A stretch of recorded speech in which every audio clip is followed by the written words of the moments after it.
Assalomu alaykum, hurmatli Instagram kuzatuvchilari. Men Nigora Qahramonova, Farg'onadan. Farg'onaliklar man deb gapiradi, men deb gapirishni afzallik ko'rdim.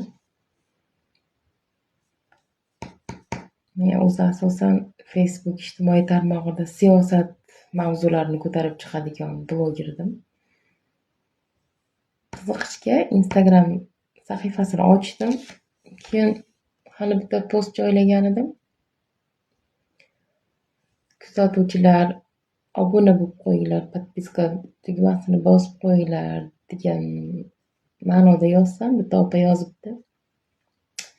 Podpiska bosib qo'yardik-ku, tak mani prosmotrim 1 milliontadan shunaqa 1 millionta atrofida degan mavzuda kommentariy yozibdi.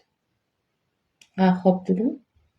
Keyin mana bugun kechga 2 kun mobaynida kuzatuvchilar soni qariyb 2700 tadan oshibdi. Prosmotr 1,5 milliontaga yetib boribdi. Shundan keyin niyat qilib qo'ydim, endi Instagram sahifamni yurg'izaman deb, lekin Instagramda iysiga ham tushunmayman. Qanaqadir kamchiliklar bo'lsa, nimalardadir xatolar bo'lsa, biladiganlar bemalol aytib ketishlari mumkin. Buni to'g'ri qabul qilaman.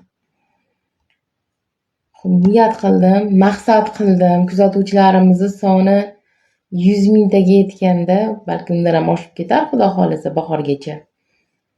Kam ta'minlangan oilalar farzandlariga, ota-onasi yo'q bolajonlarimizga 10 ta deylik, yana xudo xolasa Farg'onada 10 ta shunaqa bolajonlarga sunnat to'y qilib berishni niyat qilib qo'ydim, maqsad qilib qo'ydim.